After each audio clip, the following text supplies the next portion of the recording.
Hola, ¿qué tal? ¿Cómo están? Estoy acá con amigos y con gente que sabe mucho de lo que vamos a compartir ahora. Ernesto Cuadros, por un lado, está Marina Muñoz y Carlos Luna, de Generación Tech, amigos y profesionales muy involucrados en el tema de la educación y como comparten muchos de nosotros, estamos convencidos que la educación es el vector más importante de desarrollo. No el único, el más importante. Entonces, tenemos un panel ahora interesante, donde vamos a plantear algunas cuestiones. Vamos a hablar de la educación que queremos, a enfrentarla versus una premisa que ha salido conversando entre todos, que es enfrentarla versus a la educación que necesitamos como colectivo, como país, para fortalecer este desarrollo, cerrar estas brechas sociales, económicas, culturales, empoderar al ciudadano. Creo yo que necesitamos una educación que vuelva a ciudadanos con una autoestima muy alta. Y creo que ese es el déficit que tenemos como país. Así que, bueno, yo soy el moderador, no soy el invitado, así que voy a dejar de hablar. Gracias por compartir su tiempo, gracias por compartir este espacio y gracias por seguir empujando esta idea de que el Perú es posible. Así que, nada, adelante, estamos acá para hacer una bonita charla. Por favor, Marina, preséntate.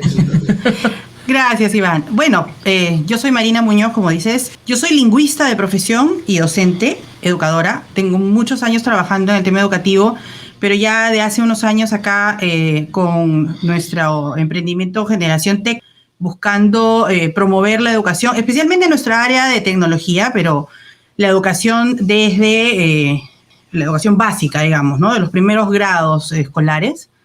Y en este camino hemos encontrado y aprendido muchísimo sobre cómo se está llevando la educación en Perú, cómo podemos aportar todos para mejorarla, ¿no?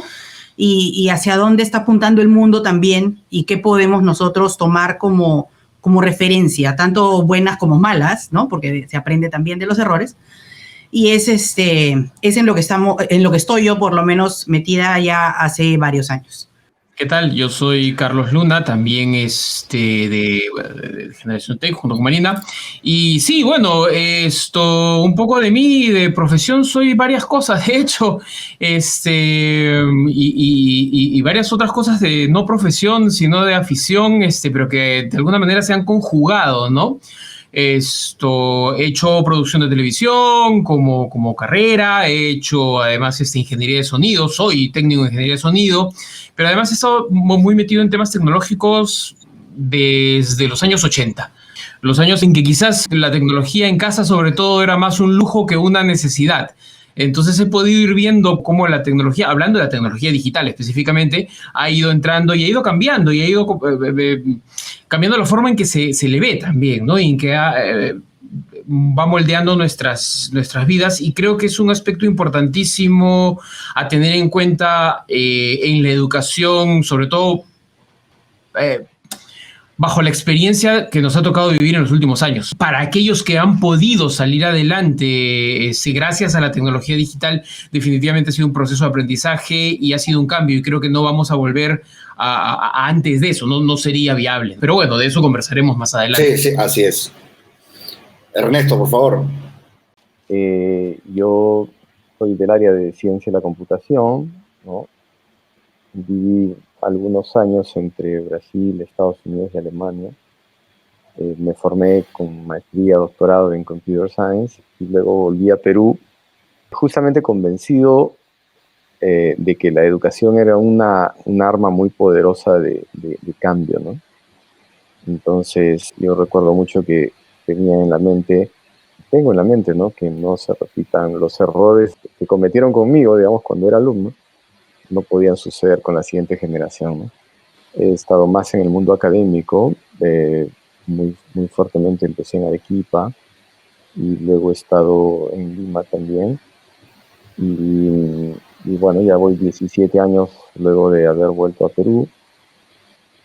y seguimos en el proceso de cambiar la educación, en mi caso, digamos, más a nivel universitario, ¿no? Y lo que queremos es dejar de estar compitiendo con nuestra propia ciudad y formar muchachos que puedan ser capaces de competir con lo que sale de MIT, de Stanford, de Berkeley y de Harvard, ¿no? O de Japón, no estar mirando a los que salen de nuestro propio distrito, ¿no?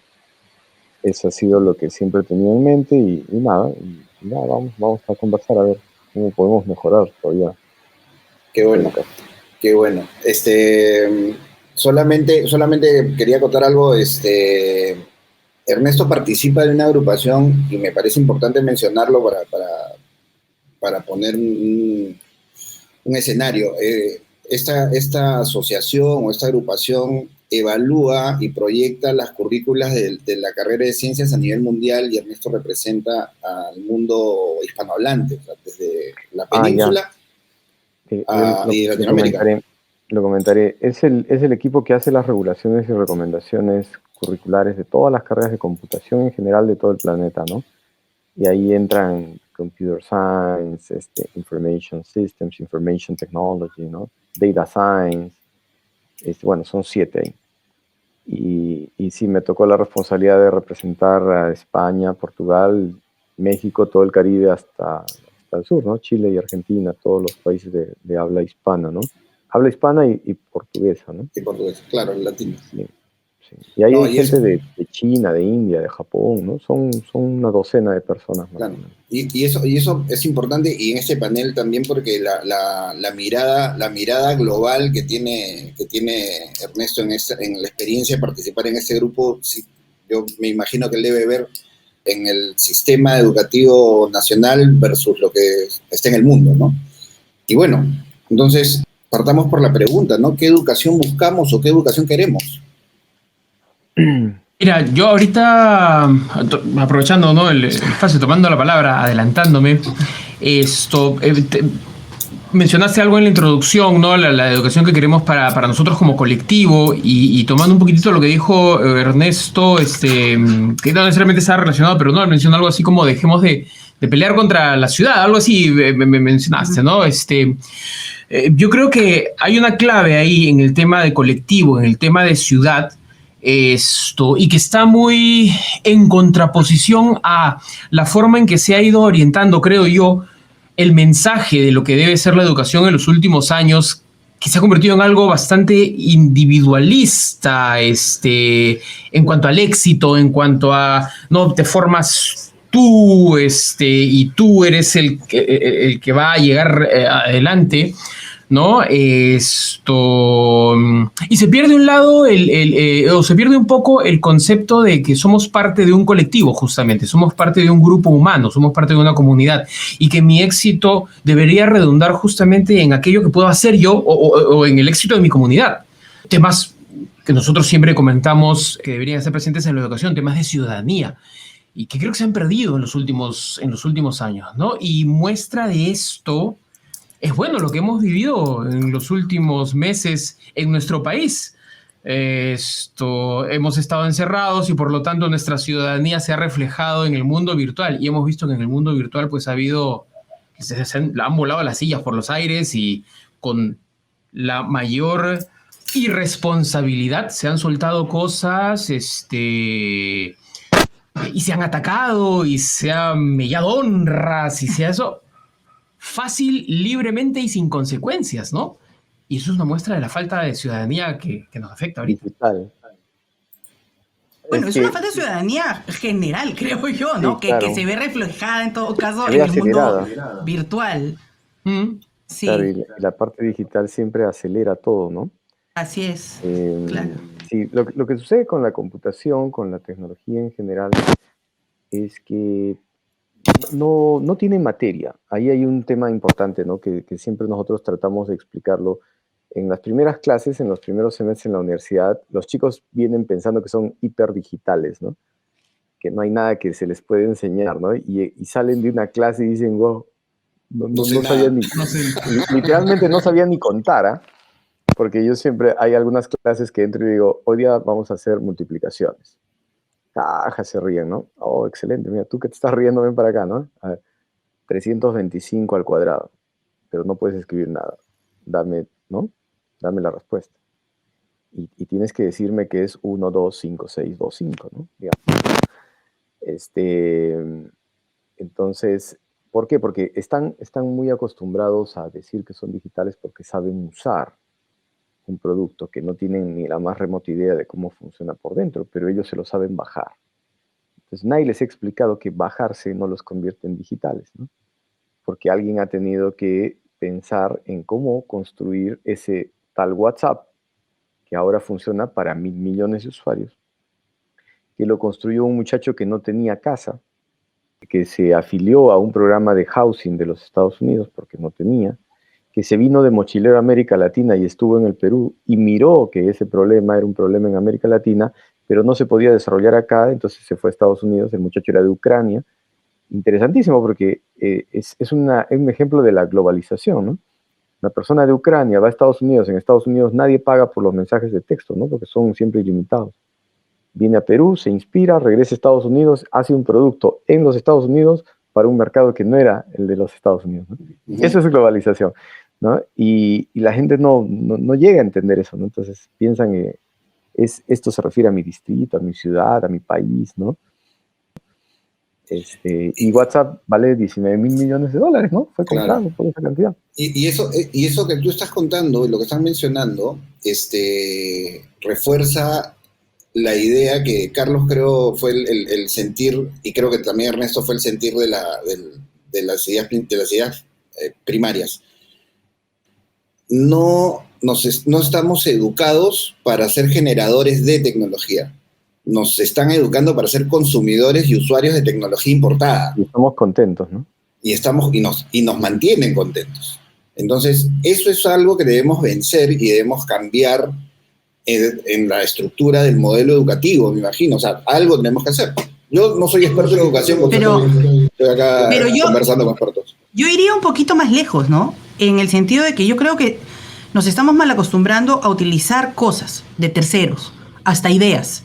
En nuestra educación, la forma en cómo estamos siendo educados o como hemos sido educados durante muchos años y que ahora se está intentando cambiar a través de esta nueva propuesta. Bueno, ahí vamos a entrar a algunos temas políticos, pero digamos, en el Perú existe ya un currículum basado en competencias, ¿no? Que lo que busca es ya no trabajar por áreas, sino busca desarrollar ciertas competencias en los estudiantes. Pero seguimos repitiendo fechas, seguimos repitiendo discursos dichos hace muchos años, seguimos repitiendo nombres, ¿no?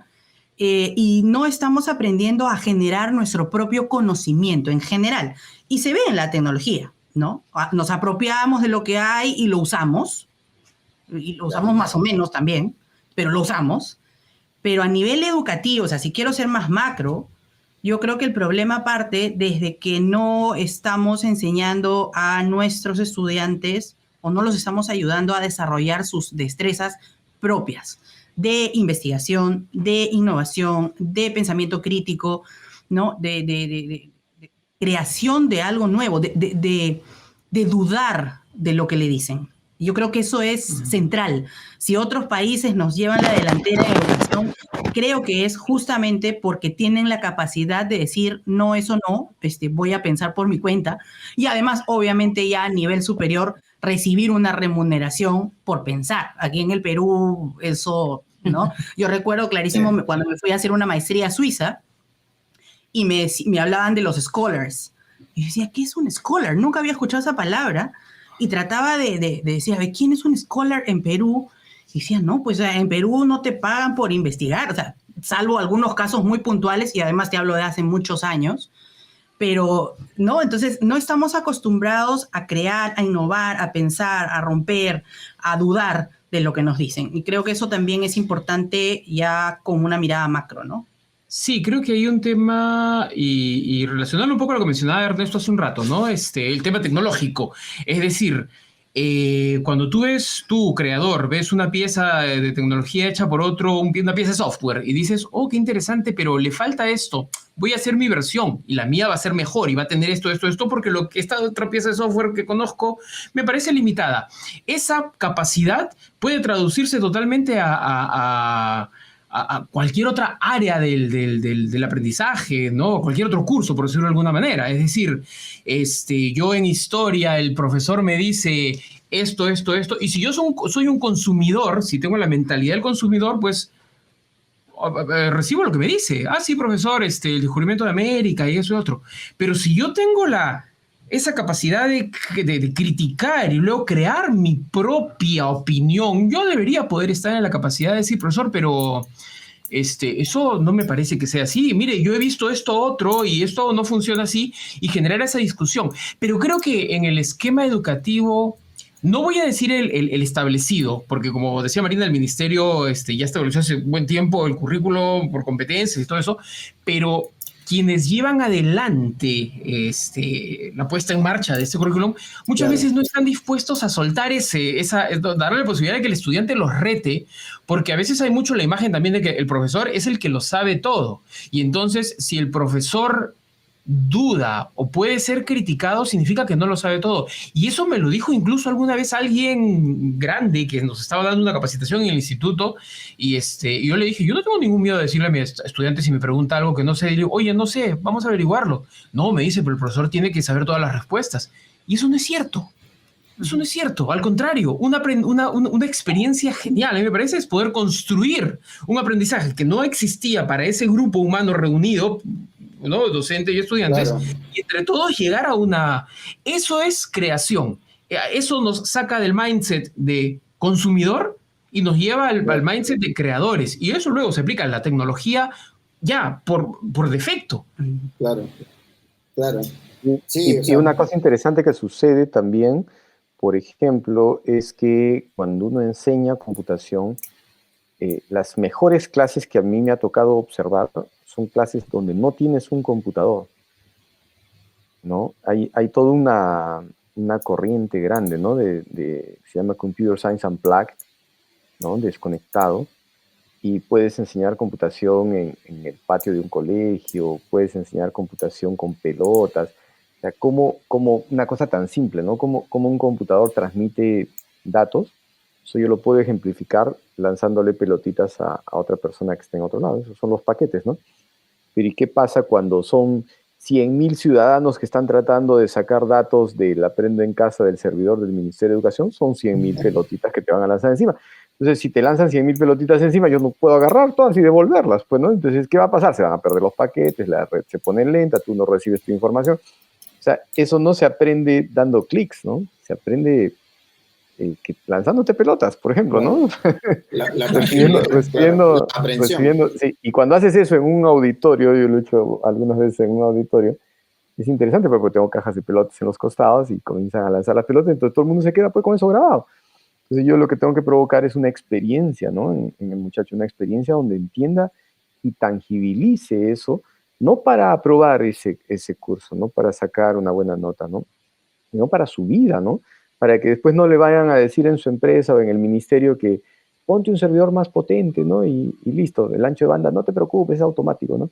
Y después vamos a atender a 400.000 docentes y 8 millones de escolares en la pandemia, ¿no? Y la gente dice, no, creo que no, ¿no? Porque yo entiendo un poquito más de lo que sucede debajo. Acá no hay magia, ¿no? O sea, la computación no hace magia, la computación es una ejecución de secuencia de instrucciones en un aparato rápido, punto.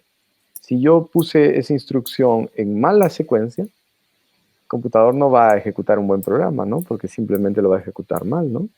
Entonces, la computación, la tecnología nace acá, ¿no? Y eso es lo que la gente no entiende.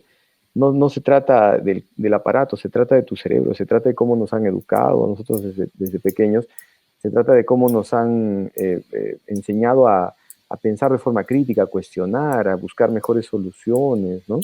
Eso es formar a alguien con mente computacional, ¿no? Uh-huh.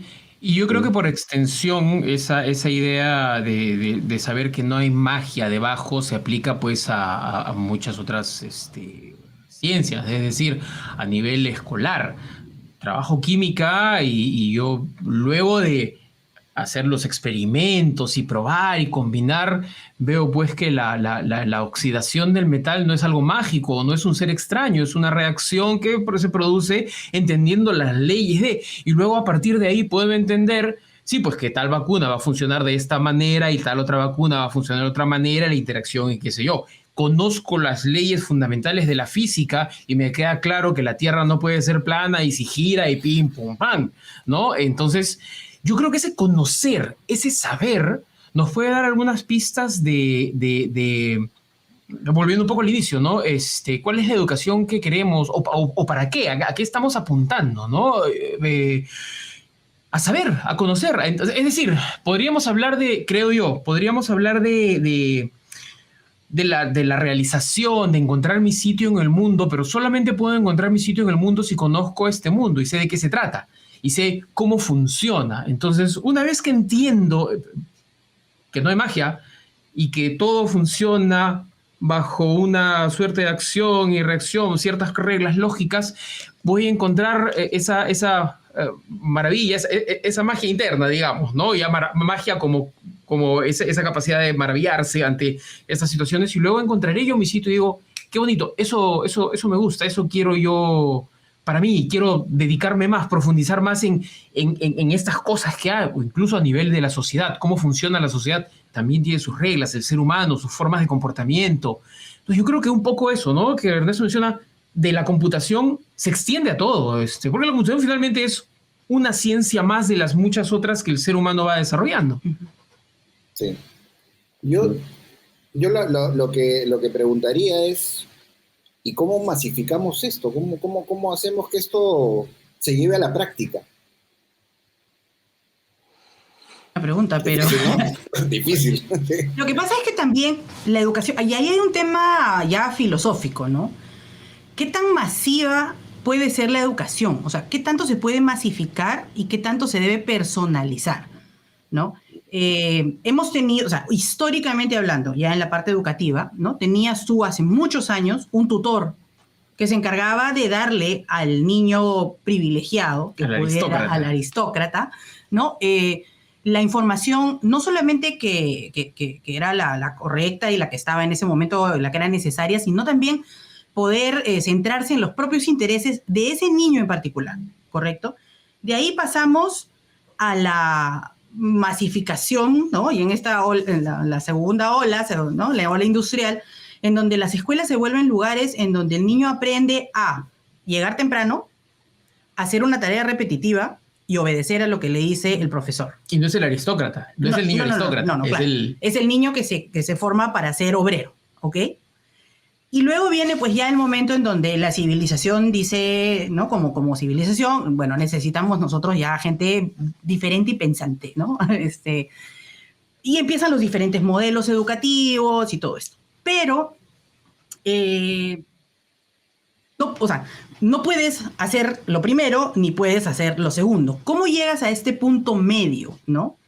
Entonces, por un lado, en el lado de Perú, por ejemplo, tú tienes que permitir lo que es que puedas trabajar por espacios, por geografía, por localidad, por comunidad. Lo que le sirve a un niño de la ciudad no es lo mismo que le va a servir a un niño del campo o a un niño en la selva. Entonces, tiene que haber un ajuste de todas maneras de cómo y qué capacidades priorizas, por decirlo de alguna forma, ¿no? Pero sobre todo el cómo lo llevas a cabo. Eso por un lado. Pero también tiene que haber un estándar general. Y el estándar general, que repito, ¿no? Sin intención de machacar, pero ya está establecido en el Perú a través de un currículum por competencias, hace ya desde el 2016-17. El tema es que eso no se lleva a cabo en la escuela, en el aula, en el día a día, ¿no? ¿Por qué? Por diferentes motivos. Falta de capacitación docente, que no es tanto, porque ya han sido muy capacitados, porque así me enseñaron a mí y lo sigo haciendo porque además estoy cómoda en donde estoy, ¿no? Y porque además hay un tema ahí docente que espero que este gobierno lo vea, ahora que tenemos un presidente que está dentro del tema docente, que es la formación inicial docente, ¿no? Durante muchos años la carrera docente era una carrera en donde entrabas hasta con puntaje mínimo, ¿no? Entonces, necesitamos formar docentes de primera para tener estudiantes de primera. De primera. Correcto. Claro, o sea, tienes que partir por una formación inicial docente, es decir, preparar a tus docentes y seleccionar a los mejores para que sean tus mejores docentes, ¿no? Entonces, el cambio va a requerir de un tiempo, no va a ser tan rápido, ¿no? Pero sí hay una primera mirada y un primer vuelco a este tema de competencias y también el tema que hace poco se habla en educación, que es el tema de evaluación formativa, ¿no? Que es cómo yo te evalúo. No te evalúo para que saques 20 o no te evalúo para que apruebes, te evalúo para que aprendas.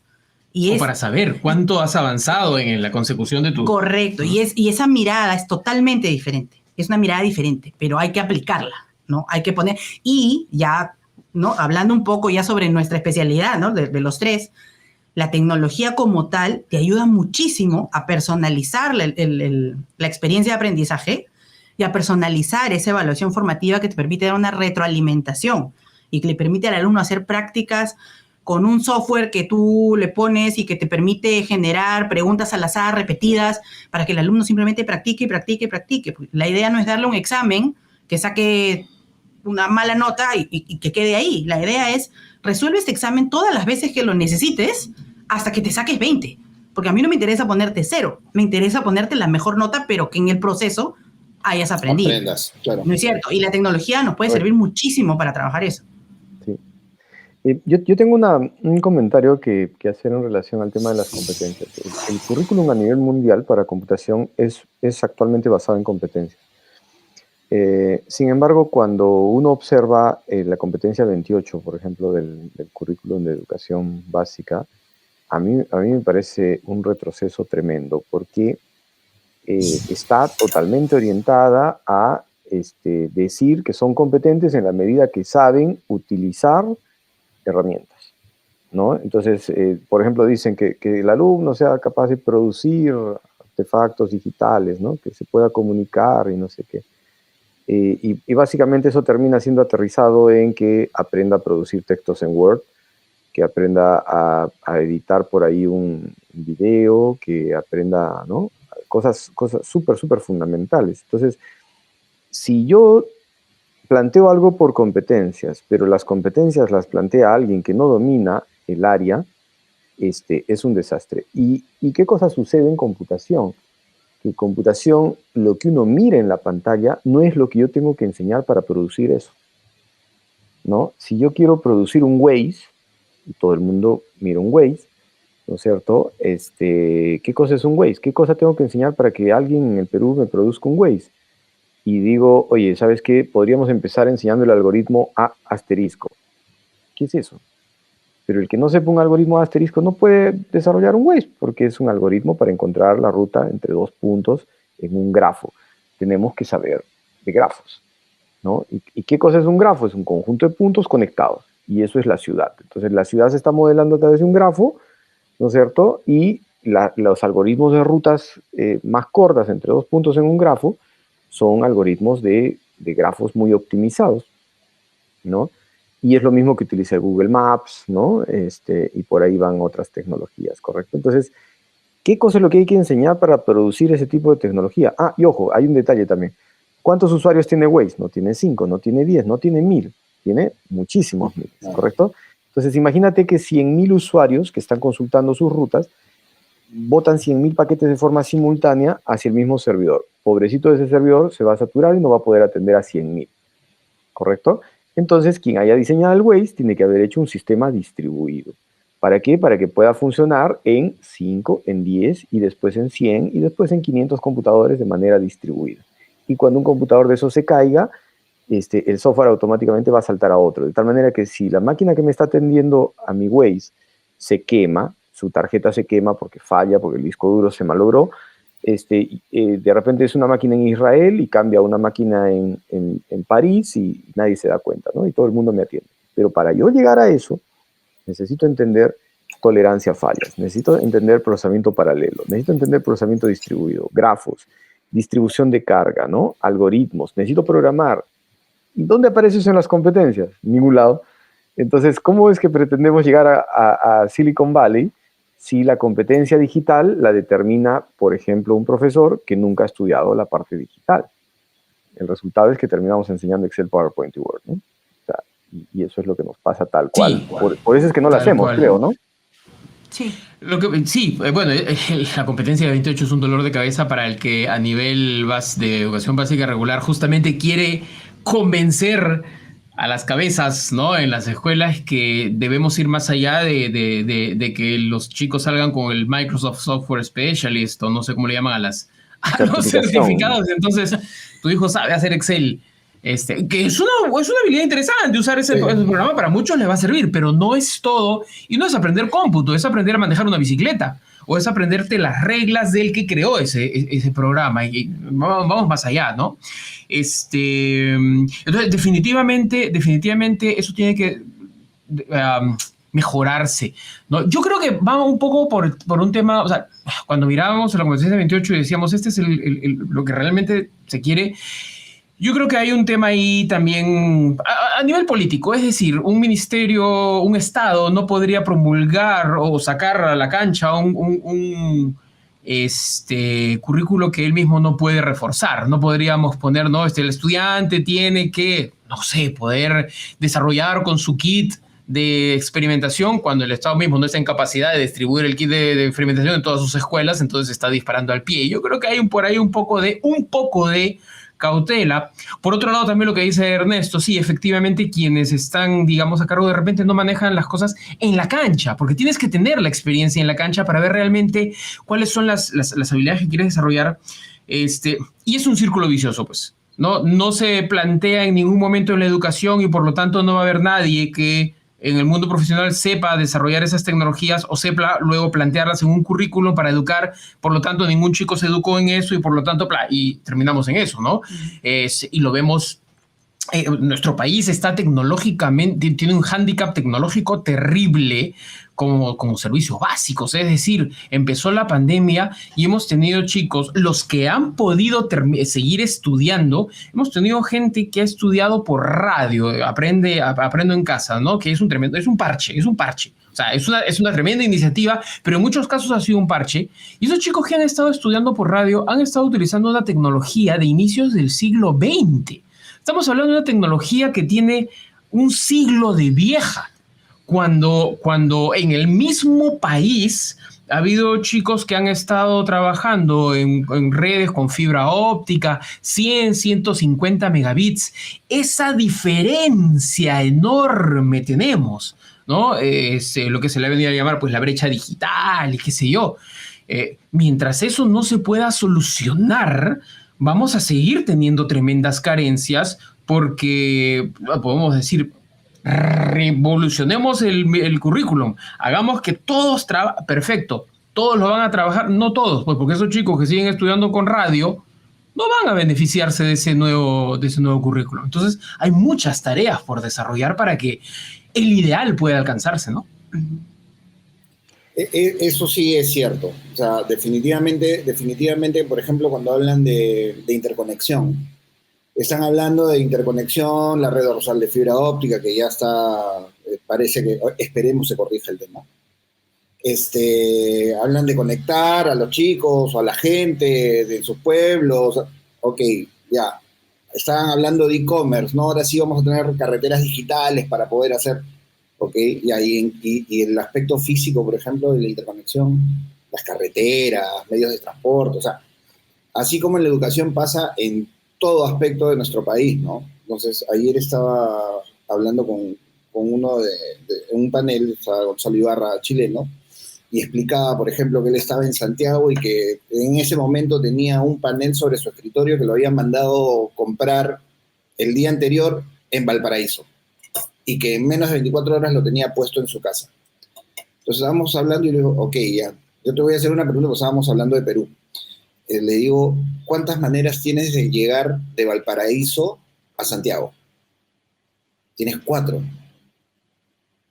Entonces, entiendes que hay un desarrollo, ¿no? Hay una interconexión física. Podríamos volver a hablar de las pelotitas, ¿no? O sea, es tangible, existe, claro, la tocas, la manejas, exacto. Hay un punto en la línea que une el punto A con el punto B. Exacto. Con múltiples rutas. ¿No? Exacto. Entonces, ahí entiendes que sí, o sea, hay que interconectar, pero el fenómeno es 360, o sea, tienes que conectar la ruta andada y tienes que conectar la ruta cabeza y tienes que conectar todo, o sea, a partir de esta conversación, o sea, evidenciamos que hay un divorcio entre todo el tema de desarrollo, bueno, voy a decir Estado, porque el Estado es el administrador de todo esto, pero también como sociedad tenemos que poner nuestro aporte, ¿no? O sea, estamos divorciados todos. Iván, permíteme agregar algo aquí, ¿no? O sea, un principio fundamental de la educación tiene que ser que no puede ser que la calidad de mi educación dependa del lugar donde yo nací. Si yo nací en Lima, tengo buena suerte, ¿no es cierto? Porque estoy en Surco y Miraflores, no sé qué. Pero si yo soy mala suerte y mis papás nacieron detrás de la cordillera y no hay luz, ni agua, ni desagüe, pobrecito de tu vida, porque mala suerte. Pues, estás condenado. Estás condenado, ya. Entonces, las personas que toman las decisiones, yo siempre, cada vez que me he metido más por ahí, llego a la misma conclusión, digamos, ¿no? Las personas que toman las decisiones viven en Lima, proponen soluciones que funcionan en Lima, aprueban el presupuesto en Lima, lo prueban en Lima también, lo presentan al ministro en Lima y piensan que mágicamente va a funcionar para todo el Perú. Porque además en muchos casos nunca han vivido fuera de Lima, ¿no? Y peor todavía cuando no han vivido en otros países, ¿no? O no han salido a otros países, porque es una cosa desastrosa eso, ¿no? Entonces cuando no conocemos el Perú por dentro y después le echamos la culpa a las regiones, ¿no? Yo soy arequipeño, entonces, pero me he formado muchos años afuera, así que para mí, por ejemplo, Lima nunca era una referencia. Nunca fue una referencia, ¿no? Y cuando he comenzado a construir las carreras que he dirigido, nunca las hice mirando a Lima, por ejemplo, ¿no? Siempre las hacía mirando a Stanford. Entonces, cuando uno comienza a desarrollar este tipo de cosas, se da cuenta que hay varias cosas que hacemos mal, ¿no? Acá. Y en el Perú la interconectividad, por ejemplo, arranca en la costa y todo fluye hacia la costa, ¿no? Entonces, en la costa tengo mucho más fibra óptica y esas cosas, ¿no? Pero me voy alejando, llego a Iquitos, a ver, mira un YouTube en Iquitos, no la puedes hacer, ¿no? Y hace muy pocos años, no muchos, ya unos 15 años, tuve la oportunidad de estar en una charla en una universidad que en ese momento tenía más de 20.000 alumnos, ¿ya? O sea, una universidad razonablemente grande en el Perú, nacional. Y vino un viceministro de Corea. Y el viceministro de Corea iba a dar una charla sobre redes, así que se puso a inspeccionar la red. Pues. Empieza la charla y dice, bueno, he estado inspeccionando la red aquí que ustedes tienen, ¿no? Y en mi casa en Corea yo tengo un ancho de banda que es 20 veces más que toda la universidad junta, ¿no? Y la universidad se jactaba de que tenían fibra óptica y que no sé qué, ¿no? 20 veces más en su casa. ¿Ya? Eso no lo tenemos nosotros en el cerebro. El Ministerio de Educación dice, hay 5.000 nuevos colegios que ahora tienen internet. Lo que no te dice es que cada uno de esos 5.000 tienen 2 megas para que se lo distribuyan entre todos los chiquitos. Entonces el chiquito trata de mirar su aprendo en casa y tiene 1 kilobyte por no sé cuántos segundos, ¿no? Eso es una burla, ¿no? Y tiene que ser una burla. Eso debería ser penado, ¿no? Porque ¿quién toma decisiones? O sea, ¿por qué esa persona toma decisiones para atrasar a ese muchacho que no tiene la culpa de nada? ¿Por qué a esa persona no le ponemos ese ancho de banda en su casa y a ver por qué siga funcionando, ¿no? O sea, el que sea ministro debería tener ese ancho de banda y debería pasar, no sé, algunas cuantas semanas en ese pueblo, en ese colegio, y vivir ahí, para que recién se dé cuenta de lo que tiene que hacer. Tremenda cosa que está haciendo, de la fabulosa decisión que está tomando, ¿no? Claro. Es lo mismo que siempre se le ha dicho, digamos, a los ministros de salud, ¿no? Que se atiendan en posta pública, pues a ver para que sientan, ¿no? Entonces sí, es cierto. Normalmente la toma de decisiones está en personas que no conocen la realidad de los diferentes, o las diferentes realidades que podemos tener en el Perú, ¿no? Y a eso me refería un poco la palabra con enfoque territorial, ¿no? Este currículum como enfoque territorial. Eso es lo que quería decir hace un ratito. Y sí, o sea, definitivamente yo creo que estamos ahorita, en este momento, tenemos una oportunidad maravillosa de cerrar la brecha tecnológica que nos va a permitir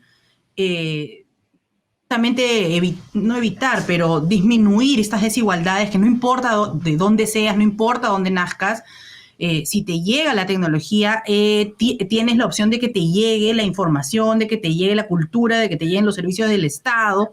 Entonces, por un lado, necesitamos interconexión.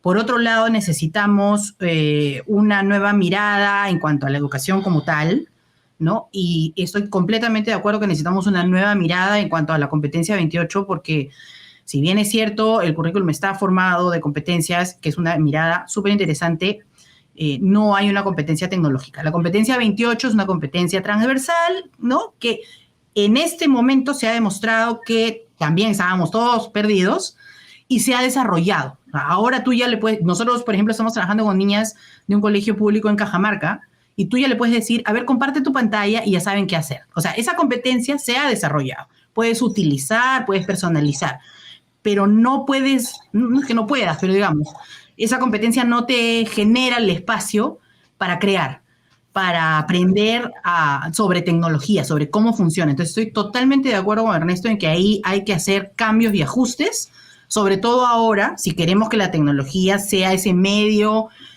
primero, de interconexión, segundo, de cierre de brechas educativas, y tercero, de creación. Necesitamos innovar, necesitamos crear, necesitamos investigar, y para eso necesitamos saber cómo funciona la tecnología, qué está detrás, ¿no? Esas pelotitas que él menciona, cómo funcionan. Si eso no está en el currículum, que no está, tampoco vamos a avanzar en temas tecnológicos. Avanzaremos en pensamiento crítico, ¿no? Pero no tenemos las herramientas para dar ese salto tecnológico y poder avanzar por ese lado, ¿no? El lado tecnológico. Sí, pues definitivamente la tecnología es una gran herramienta, ¿no? Entonces, hablando de territorialidad, o sea, no se han puesto a pensar, no hablo nosotros, hablo de la gente que está atrás de la política educativa, de lo que podemos llegar. O sea, hay una escasez de mirada al mundo. O sea, tú te imaginas estos chicos que están con el cerebro listo para sembrar, que le hables que aprendan de IoT y de que pueden tener información, que pueden sacar información agrícola y volverse unos superproductores de superalimentos en el futuro. O sea, estamos dejando pasar oportunidades brutalmente y tenemos que ayudar a que el Estado, que es el administrador de estas oportunidades, o debería ser el administrador o el árbitro que vele porque las oportunidades sean iguales en todos lados, sepan o tengan idea de hacia dónde tienen que caminar, cuál es la ruta, dónde tenemos que ir, ¿no? Entonces, ese es el compromiso que tenemos nosotros como organización, de ayudar en este sentido, ¿no? Y poner a gente como ustedes, que están en el día a día, que se comen el pleito, una ventana para que les digan las cosas que les tienen que decir. Y nosotros, como sociedad, apoyar estos esfuerzos, porque al final lo que nosotros vamos a lograr son ciudadanos, porque yo insisto, en el Perú el concepto de ciudadanía está corrupto, destruido, porque no tenemos ciudadanía, no somos ciudadanos, no ejercemos ciudadanía, no conocemos ni siquiera qué significa ser ciudadano. Tenemos una idea destruida de lo que es la libertad, una idea destruida de lo que es vivir en sociedad. Entonces, tenemos que reconstruir todo eso, y definitivamente la herramienta tecnológica es un acelerador que debemos aprovechar para lograr este objetivo, ¿no?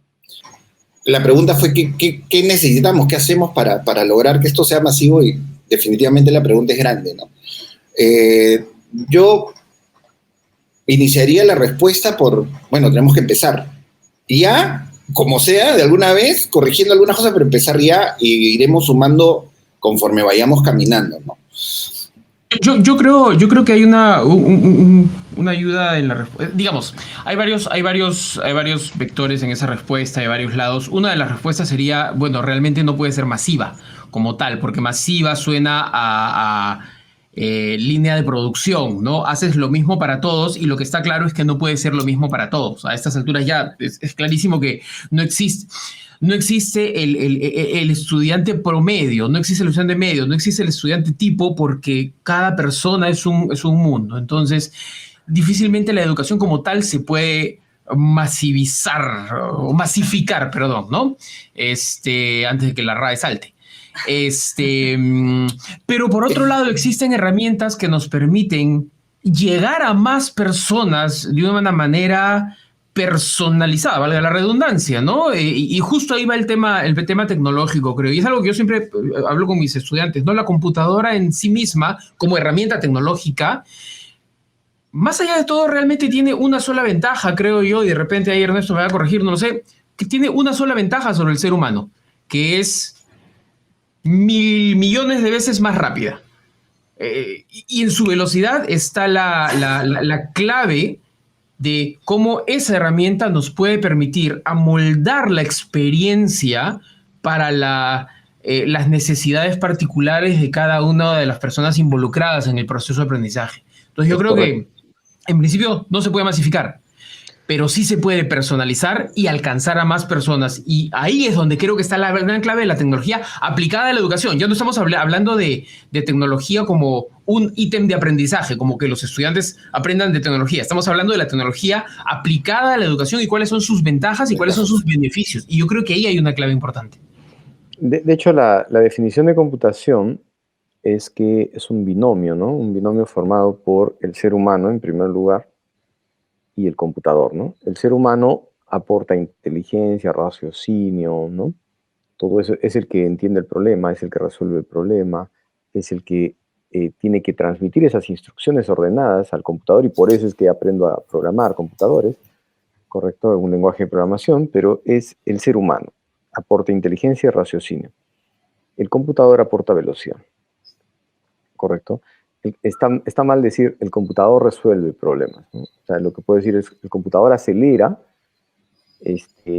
la secuencia de instrucciones que el ser humano le dijo que haga. No está resolviendo algo, está acelerando la idea que yo tuve que haber concebido antes, cuando escuché el problema, digamos, ¿no? Si yo a este binomio lo agrando así al computador y al ser humano lo reduzco, esto es como ponerle un transbordador espacial o una central de energía nuclear a Homer Simpson, ¿no? Correcto, esto es como darle una metralleta a un mono. Es peligrosísimo darle un aparato tan rápido que además duplica su velocidad cada 18 meses a una persona mal preparada, ¿no? Es como darle un transbordador espacial a un chofer de combi de Lima, ¿no? Es novato, es un mono con metralleta. Es peligrosísimo, ¿o no? Ya, claro. Ahora, no estoy hablando de darle una combi, estoy hablando de darle un transbordador. O sea, y además se va a duplicar su velocidad a cada 18 meses. Es eso, ¿no? Eso es agrandar el computador y entender que la computación es full computador y poco ser humano, ¿no? Si yo me voy al otro extremo, es decir, entiendo que la computación es seres humanos que no programan, entonces seres humanos, muy buenas personas, entienden a la humanidad y no sé qué, pero son baja velocidad. Entonces esto es un reflejo, por ejemplo, de lo que miramos en el Poder Judicial, ¿no? El Poder Judicial está repleto de abogados que son inteligentes, ciertamente, pero no saben programar nada. Entonces son un montón de personas que les gusta que tú le pongas sellito en cada papelito, ¿no? Entonces, cuando yo tengo un expediente que tiene 2 hojitas, es fácil, pues no perdamos el tiempo y ponemos uno, en total, un sellito, ¿no? Tráete pues 10.000 expedientes, cada uno de ellos con 100 y sigues con esa costumbre de hace 200 años, no, ya no existe, pues, ¿no? No es eficiente. Un poco más falta que nos pidan que pongamos la cera, ¿no? Para que pones el sello encima con tu anillo, ¿no? No, se veía bonito eso. Se han quedado atrapados, claro, o sea, una cosa estética, ¿no? Puede ser, pero se han quedado atrapados en 200 años atrás, probablemente, ¿no? Y ahora que viene esta cosa revolucionaria, la cosa digital, y ya no te habla de uno en uno, sino que te habla de millones en millones por segundo, ese tipo de prácticas tan prehistóricas ya no tienen el más mínimo sentido, ¿no? Y lamentablemente este país ha sido diseñado por gente con esa visión prehistórica, creo, ¿no? Y todavía no hemos conseguido zafarnos de eso, ¿no? Tú tratas de acelerar algo y te dicen, espérate un ratito, ¿por qué estás acelerando? Acá las reglas son que tú vayas gateando, ¿no? ¿Por qué tú tienes tu transbordador? Hay una suerte de conservadurismo histórico generalizado, ¿no? No hablemos de las partes picantes que generalmente están relacionadas a lo conservador, pero creo que lamentablemente las partes más negativas siguen arrastrando, ¿no? Y algunas cosas se confunden por tradición y se siguen llevando a cabo cuando podrían ser mucho más eficientes, ¿no? Consumir menos recursos y hacernos la vida más fácil. Sí. Y hay dos palabras que a mí me gusta introducir cuando tratamos de entender qué cosa deberíamos hacer, ¿no? Vamos a plantear cualquier solución, en educación, en agricultura, en salud, donde sea, absolutamente donde sea. Pero quiero que la solución que me propongas funcione para millones por segundo, porque nosotros somos millones.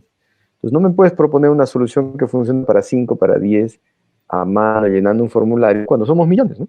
Yo no puedo tomar una encuesta a toda la población del Perú a mano. No puedo hacer eso. Yo necesito procesar millones de datos por segundo. Y no me puedo demorar una hora, no me puedo demorar un día en procesar el primer lote de 10 millones de datos, porque va a llegar otro grupo de 10 millones y otro grupo de 10 millones en 3 segundos, ¿no? Entonces, si yo introduzco millones por segundo, ya es otro problema, tienes que plantearlo de una forma diferente, ¿no? Y la educación entra ahí. Me has hecho acordar del sticker en el DNI electrónico. Ah, excelente. Tú sabes que hace algunos años, una anécdota que recuerdo ahorita, ya estamos hablando, Google abrió una oficina acá en Perú. ¿Qué año sería? Hace como 10 años, 15 años, no recuerdo. Y nos invitaron a participar de la ceremonia, ¿no? Había un coctelito y qué sé yo. Entonces fuimos, nos dieron una tarjetita. Fue en Barranco, si no me equivoco. Y llegamos al sitio, al local en donde se iba a hacer esta celebración, este evento. Y en la puerta había una señorita que nos dice, a ver su tarjeta, por favor. Le entregamos la tarjeta y ella sacó una lista de papel y comenzó a buscar nuestro nombre. Y yo decía, esta no es la fiesta de Google, el buscador. Es decir, sí, pues, ¿no? La organización del evento se la dieron a una persona que no necesariamente estaba llevando adelante los valores del cliente. Había un divorcio ahí, ¿no? Y yo creo que esa es una experiencia interesante para tener en cuenta, ¿no? ¿A quién le doy la administración de mi evento y qué quiero lograr? ¿Qué quiero? Si le das un cargo y toma decisiones, ahí esa es una combinación, ¿no? Ese es un mono con metralleta. Claro. Es un mono con metralleta y acá tenemos un montón de monos con metralleta, ¿no? Y con balas de goma encima. Sí, pero no, sí, terrible. Ya contestando la pregunta también, a mí sí me gusta volver al tema de ciudadanía, ¿no? Yo creo que al final, si la pregunta es qué educación queremos, o sea, con qué jóvenes, con qué nueva generación nos queremos quedar, ¿no? O qué queremos construir de nuestro país, creo que ahora más que nunca se ha demostrado que necesitamos construir ciudadanía. Primero, ciudadanía. Entender el respeto por el otro, entender el bien común, este concepto de bien común que se ha perdido en el país y este sentido, y lo decía Carlos en un primer momento, ¿no? Del éxito, el éxito personal que tiene que verse reflejado en un éxito comunitario, si no este tema del tercio superior, o sea, yo por lo menos como mamá, ya mirándolo como mamá, a mí me hierve la sangre porque al final la educación puede, voy a ser muy, muy buena gente, puede convertirse en un negocio, ¿no? Pero... En un negocio por el negocio, en todo caso. Claro, ¿no? Negocio por negocio, porque nadie dice que no hagas dinero haciendo el bien. Da un buen servicio y por supuesto. Es totalmente claro. Claro, pero... añádale los justos. Claro, pero yo creo que debemos volver a educar en ciudadanía, sobre todo en ciudadanía, en el respeto al otro, en el respeto a mí mismo, en el respeto a los demás. Y eso luego se va a traducir en una ciudadanía digital, que es la que nos rodea a muchos de nosotros. O sea, nuevamente, si le estamos dando un equipo a los niños, estamos llenando a los niños de laptops. Hubo este caso, ¿no? De los niños a los que les dieron la laptop y luego la tablet. y tuvieron que mandarlas de regreso al técnico porque no funcionaban. Y no funcionaban porque los niños les dieron la tablet y se usaron todos los datos para ver YouTube. Y descargaron fotos, videos. Pero era lo lógico, o sea, era de esperarse, ¿no? Que ante un aparato, que no es un aparato que solo te sirve para hacer tareas, y se te abre el mundo, bueno, lo abres, pues, ¿no? Abres la puerta. Entonces, hay un tema ahí de uso y de ciudadanía digital también que tenemos que tener claro y aprender, pero todo eso se basa en una ciudadanía por la ciudadanía, ¿no? Entonces, tenemos que apuntar hacia allá, con tecnología como herramienta y con tecnología como conocimiento, ¿no? Como fuente de conocimiento para avanzar. Yo creo que ambas cosas, la tecnología tiene que ser mirada en educación, por un lado, como una herramienta para tener mejores aprendizajes, para personalizar la educación, para masificarla, pero por el otro lado, la tecnología también tiene que verse como un objeto de estudio. Tiene que estudiarse, tiene que entenderse para poder crear y mejorar. Tiene que explorarse, ¿no? Para ver qué cosa pasa. Sin... Claro. Ahí es cierto, o sea, el tema de ciudadanía es muy importante y se tiene que entender como una cosa global. O sea, no vas a generar ciudadanía o no vas a tener ciudadanos si tienen que llegar a su casa caminando 4 horas en un afirmado de tierra. No vas a tener ciudadanía si no tienen agua potable. No vas a tener ciudadanía si no tienen telefonía, ya, para no decir internet. O sea, es una mirada que tiene que ser global, ¿no? Y quiero añadir algo muy humano a este concepto que lo dio la presidenta de la nueva constituyente en Chile.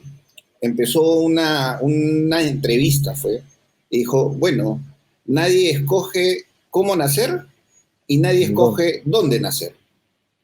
Y eso no da derecho para que critiques por esas cosas o mires por debajo del hombro una situación que uno no escoge. Y eso es algo que tenemos que aprender y pasa por ciudadanía. O sea, tenemos que aprender a tolerar, tenemos que aprender a querer lo que es nuestro. No se entiende, el bien público no se entiende en Perú y por eso ves que la gente baja a la luna en su carro y bota una botella de plástico como si fuera...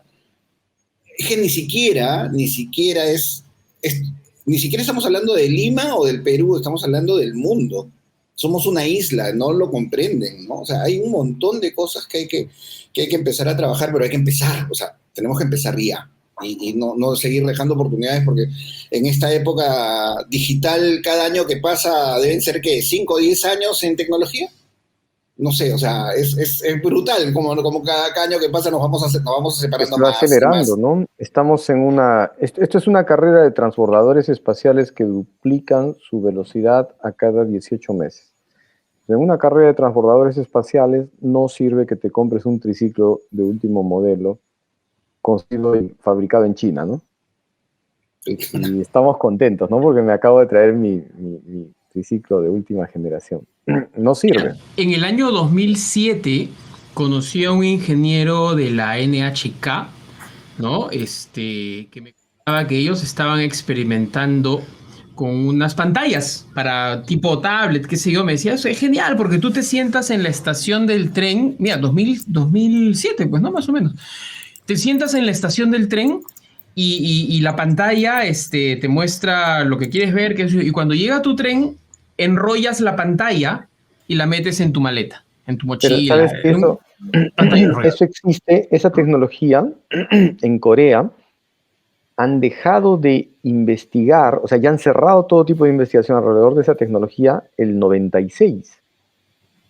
El 96, o sea, es un rollo, la televisión es un rollo y yo también me puedo llevar una televisión, la pego en el vidrio y la recojo. Y la pantalla vibra para el sonido. Sí, claro, y sale el sonido por la pantalla. Y eso recién lo están mostrando aquí en Estados Unidos, ¿no? Televisiones que el parlante está por la propia pantalla. Claro, ¿no? Entonces, hay gente que está viviendo en el futuro en este momento. Tecnológicamente hablando, las potencias que desarrollan tecnología están... El mismo Internet al Perú llega alrededor de los años 2000, pero la raíz generadora del Internet se puede trazar 40 años antes. Sí, mira, ¿no? les voy a decir algo con respecto a este tema de la tecnología. Ser productores de tecnología te dan la capacidad de moldear el mundo a lo que tú quieres.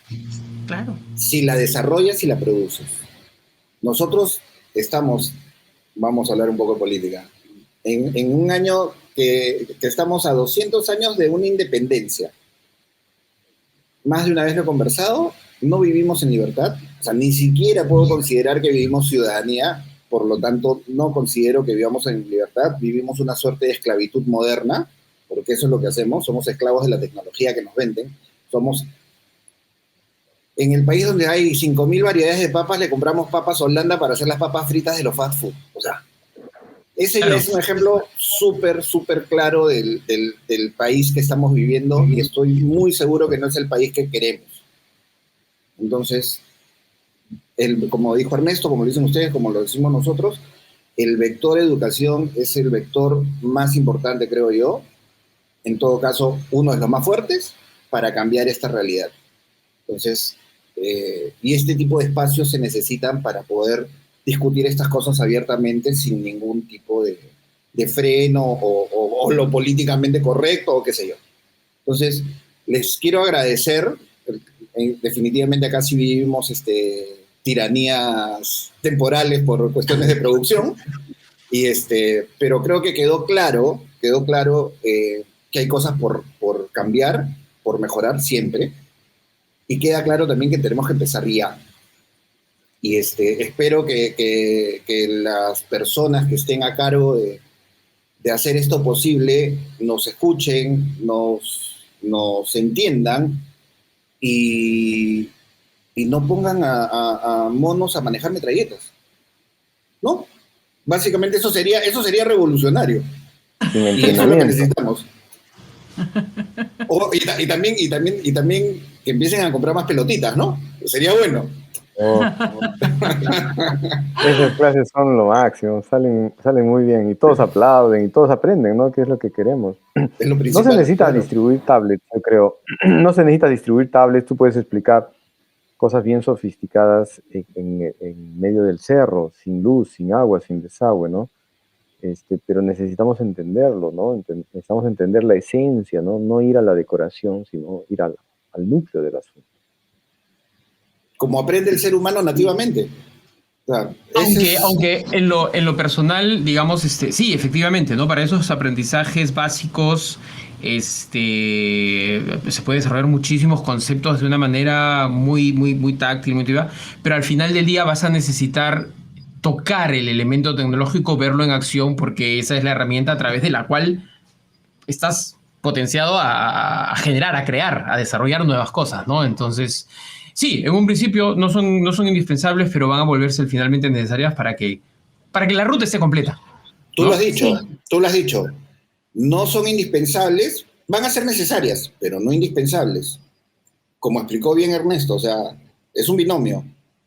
Si Claro. la cabeza no está lista, preparada para dominar, ejercer, vivir, recrearse y existir con el otro acelerador, vamos a seguir siendo esclavos de lo que nos pongan adelante. Vamos a seguir creyendo en el fake news y va a seguir existiendo la televisión basura. Lo que pasa es que es una carrera que nos lleva a todos a un mismo punto, pero que empieza desde diferentes partes. Y yo creo que hay que arrancar, pero el arranque va a ser desde puntos divergentes, no divergentes, pero digamos, desde diferentes aspectos, todos hacia un punto común. Pero todos tienen que partir a la vez. Todos tienen que llegar juntos al final, ¿no? Entonces, no puedes empezar por entregar equipos y ya. No puedes empezar por cambiar currículum y ya. No, tienes que arrancar por todo a la vez para poder llegar y cumplir con la meta, ¿no? Bueno, palabras finales, los dejo porque ya tenemos que ir cerrando la grabación y la transmisión porque ya el tiempo nos ganó. Así que tampoco queremos abusar del tiempo que están dedicando a este espacio.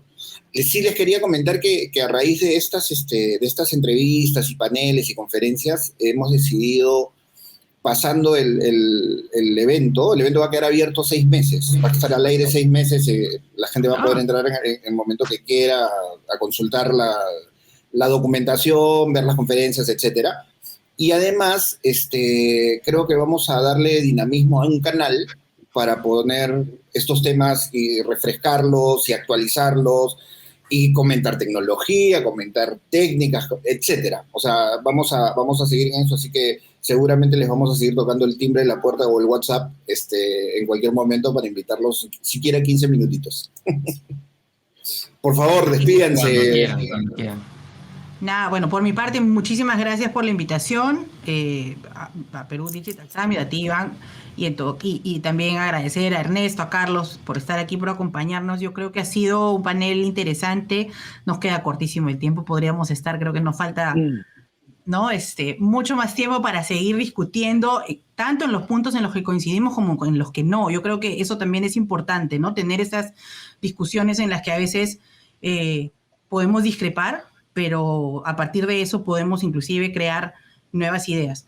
Entonces, nada, por mi parte, agradecerles mucho a todos, sobre todo a la organización del evento, y poder pues seguir aportando desde donde nos toque aportar.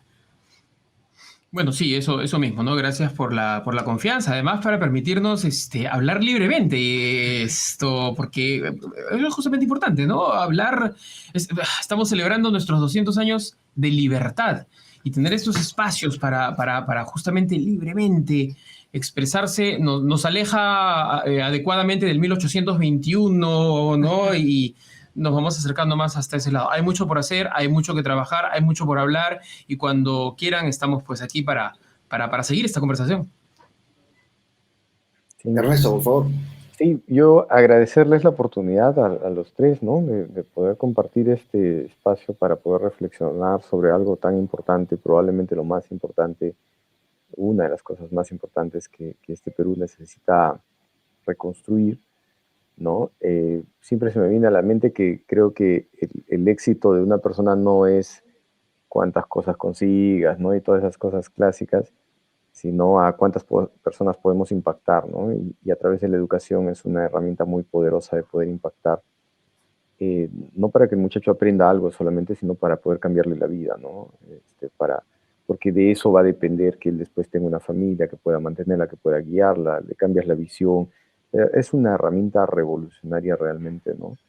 Y siempre mirar a largo plazo, ¿no? Nunca mirar, el Perú es un país muy cortoplacista, siempre queremos resultados para ayer, ¿no? Tú presentas una propuesta para alcanzar no sé, a Corea y te dicen, ok, pero ¿y la próxima semana qué podríamos mostrar, no? Y a mí me la han hecho, a mí me la han hecho, y gente que después ha ocupado ministerios, o sea, no es broma, es una cosa bien metida acá, ¿no? Entonces, nada, muchas gracias y esperemos haber contribuido un poquito en este camino. Gracias. No, ustedes como organización muy agradecidos, como país más, y bueno, me dan la oportunidad de realmente lograr un objetivo que es empezar a cambiar el mindset de la gente. Yo lo veo importante. Me gusta ver, que la gente se sienta cómoda realmente diciendo lo que tenga que decir, lo que quiere decir. Nos da valor. Y también eso me permite decir lo siguiente, ¿no? Con total libertad, sin falta de respeto a nadie, vive el Perú, carajo. Así que, muchachos, les agradezco y nos estamos viendo pronto. Claro que sí, nos vemos, gracias. Cuídense. Chao. Chao. Nos vemos.